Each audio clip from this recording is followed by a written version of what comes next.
Promote pet hydration with this pet water fountain. Welcome to the review. Today we're reviewing this 2-liter stainless steel cat water fountain. This product was sent to us in return for our honest review. I have a lot of cats and I know you do too. That's why having plenty of hydration stations is super important.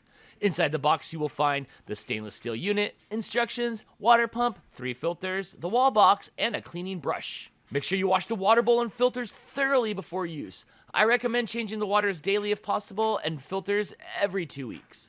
Once you have dried, assembled, and filled the 2-liter water bowl, you're ready to go. Having the stainless steel water bowl prevents the mold and residue that some of the plastic units may leave behind. This water fountain is silent and I couldn't even pick up the sounds on video. You can easily see the water levels so your beloved pets will never have to go thirsty. I have a few of these water fountains around my house and I love how they promote pet hydration. I like when I watch my cats walk by one, they'll see the water flowing, they'll go by, sniff it, take a drink. It really makes me happy, especially my 17-year-old cat who needs flowing waters at all times. We highly recommend this.